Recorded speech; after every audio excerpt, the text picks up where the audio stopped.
How did Paul's own writings begin to circulate? How did they become part of the New Testament or Christian scripture? I mentioned already that there are 27 texts that make up the New or Christian Testament.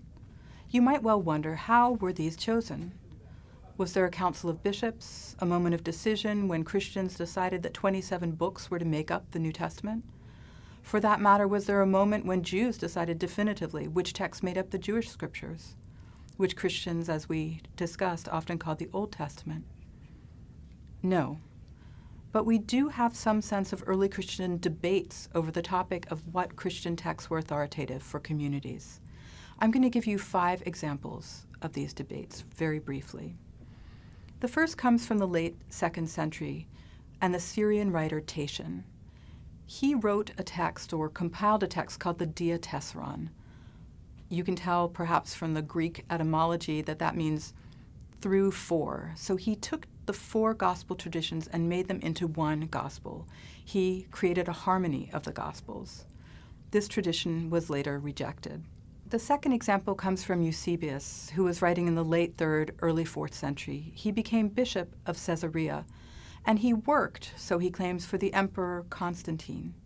Eusebius is interested in working towards the unity of Christianity and Christian texts, in part in order to gain and to profit from imperial support from the first Christian emperor.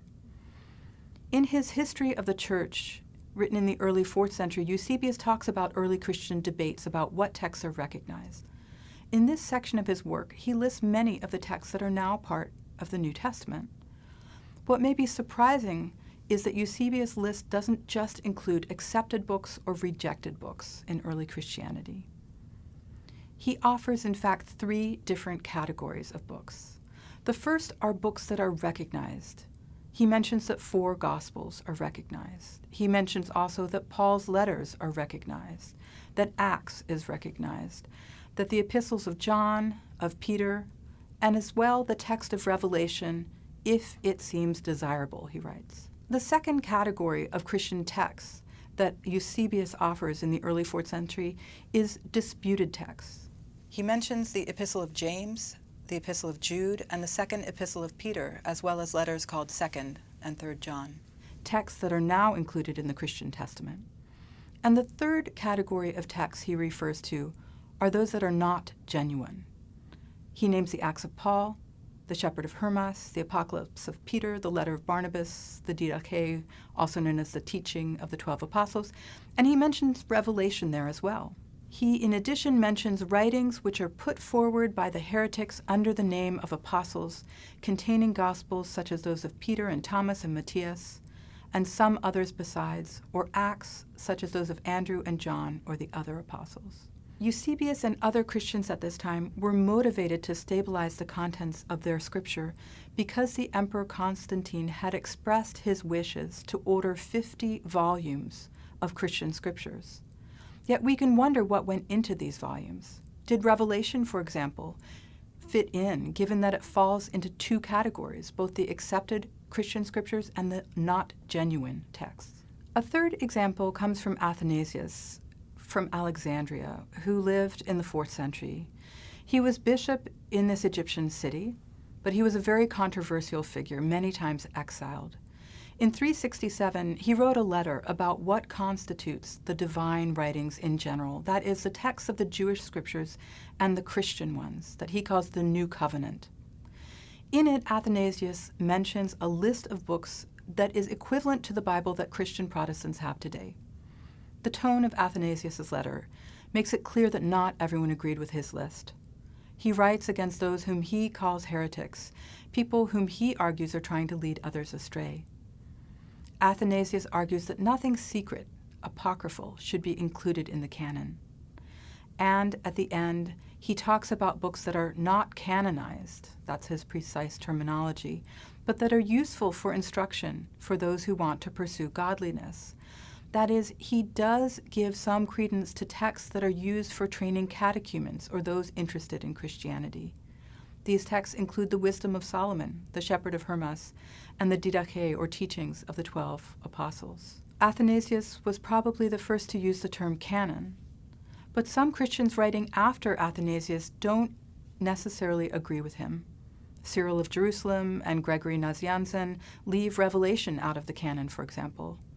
And included within Athanasius' canon of the Old Testament are texts like Baruch or the Epistle of Jeremiah, texts with which most Christians or Jews today are not necessarily familiar.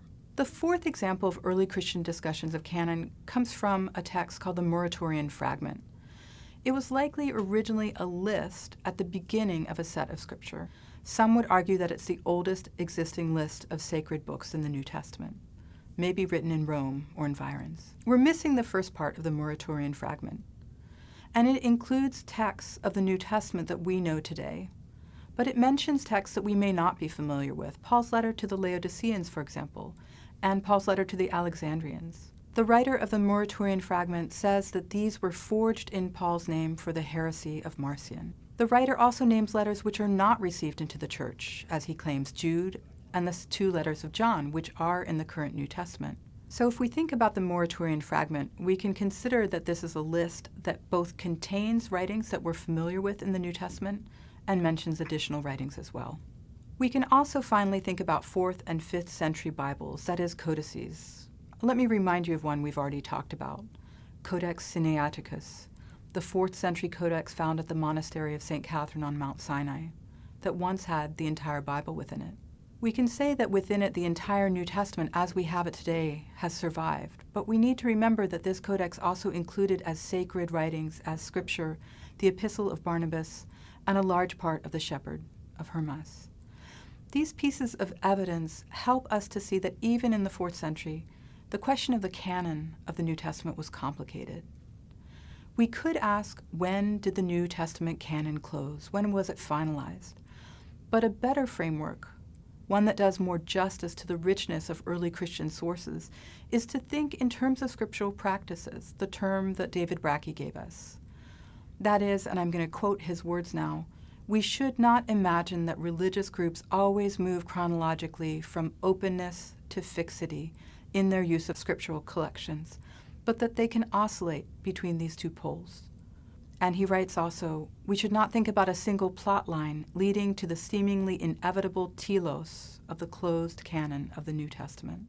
Early Christians, like Jews, like people in other religions, engaged in the phenomenon of commenting on and rewriting scriptures. The story of the formation of the New Testament is complicated.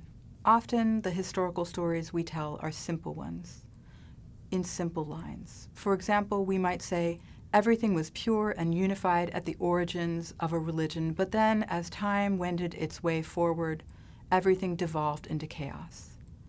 Or we might tell a historical tale of primitive, chaotic origins succeeded by better and better organization, institutions, and progress in religious organizations, one line of developmental success. But the history of Christian scripture doesn't move along one line. It's a branching tree. Early Christians produced and used many texts as sacred writings. They debated and argued about which texts were authoritative.